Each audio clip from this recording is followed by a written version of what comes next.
మీ ముందుకు వచ్చి మనవి చేస్తాను. నమస్కారం.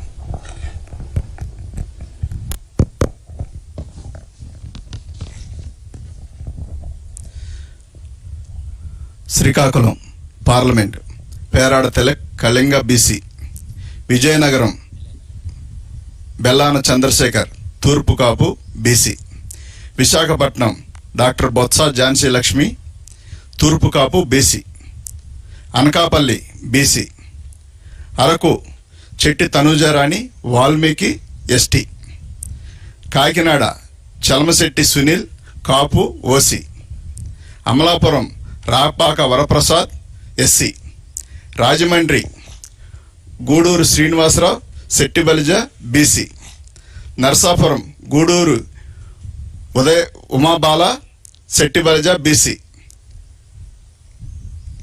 Eluru Karumuru Sunil Kumar Yadava BC, Machilipatnam Simhadri Chandrasekhararao doctor Kapu OC, Vijayawada Kesineni Srinivas alias Nani Kamma OC.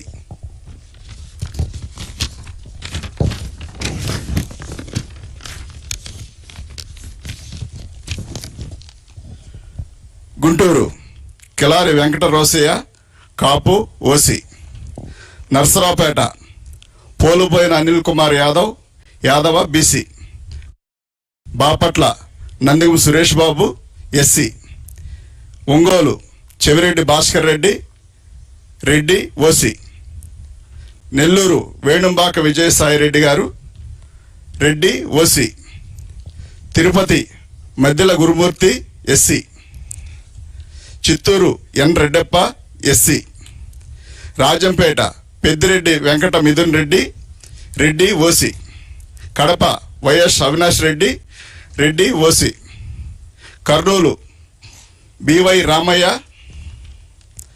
Buoy BC, Nandyal Pocha Brahmananda Reddy OC, Hindupur Joladarasi Shanta Boya BC, Anantapur Malagundla Sankar Narayana Kuruba BC. Finalist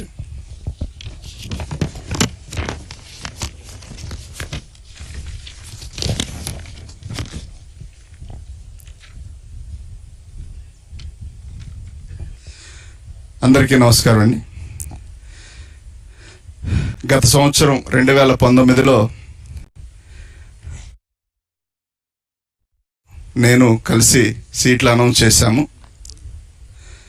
మళ్ళీ 2024 కూడా మా ఇద్దరిని పిలిచి అవకాశం కల్పించిన జగనన్నకి ఎల్లవేళ రుణపడి ఉంటామండి. సీట్ ఇచ్చిన దానికంటే మళ్ళీ మమ్మల్ని పక్కన కూర్చోబెట్టుకొని లిస్టు చదివించిన దానికి చాలా సంతోషపడతా ఉన్నాం. ఎందుకంటే మునివేళ్లతో కూడా ముట్టుకోవడానికి ఇష్టపడిన చాలా సమాజం నుంచి వచ్చిన వాళ్ళం. చాలామంది దగ్గర అవన్నీ కూడా అవమానాలు పాలయ్యి అవమానాలు చేయబడి వచ్చిన వాళ్ళని పక్కన కూర్చోబెట్టుకొని నా వాళ్ళు, నా ఎస్సీలు, నా బీసీలు, నా మైనార్టీలు, నా ఎస్టీలు అని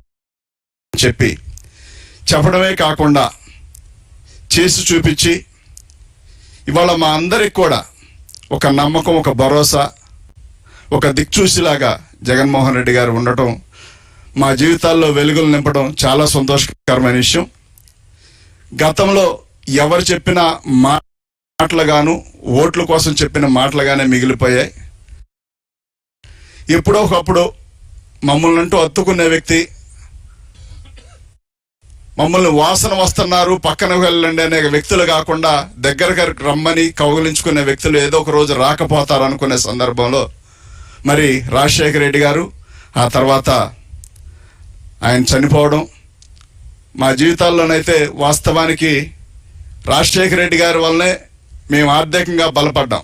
ఆయన వచ్చిన తర్వాత రుణమాఫీ జరగనివ్వండి, కరెంటు బిల్లులు కానివ్వండి, ఉచిత కరెంటు కానివ్వండి, కరెంటు బిల్లు కట్టక గత ప్రభుత్వ హయాంలో మా మోటార్లన్నీ పీకి గుంటూరు మరి ఎస్సీ కార్పొరేషన్లో తీసుకెళ్లి పెట్టిన సందర్భం. దాదాపుగా 70 మోటార్లు తీసుకెళ్ళి కరెంటు బిల్లు కట్టలేదు. అప్పుడు బిల్లు అంతా ఉండేది కాదు, 15 రూపాయలు 20 రూపాయలు బిల్లు ఉండేది.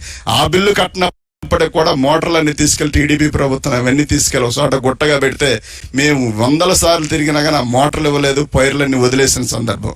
కానీ అదే రోజుల్లో రాజశేఖర రెడ్డి గారు రావడం, అదేవిధంగా మా అందరినీ ఆదుకోవడం, బ్యాంకు లోన్ పెట్టినప్పుడు లోన్ రద్దు అవడం, మేము ఇందిరమ్మ కాలనీ ఇస్తే రాజశేఖర రెడ్డి గారు ఇస్తే ఇప్పుడు కూడా ఉండే ఇల్లు అదే. ఇన్ని రకాలుగా మాకు మేలు చేసిన రాజశేఖర రెడ్డి గారిని చూసాం. ఆ తర్వాత జగనన్న అది కాదు అన్నట్టుగా మా అందరిని హక్కును చేర్చుకొని మా జీవితాల్లో వెలుగులు నింపి మా అందరినీ మరి తన సొంత మనుషుల్లాగా తన సొంత బిడ్డల్లాగా చూసుకుంటూ ఈ రాష్ట్రం మొత్తం మీద ఎస్సీలు, బీసీలు, మైనార్టీలు అందరూ కూడా జగన్మోహన్ రెడ్డి గారిని మరి ఆదరిస్తా ఉన్నారు.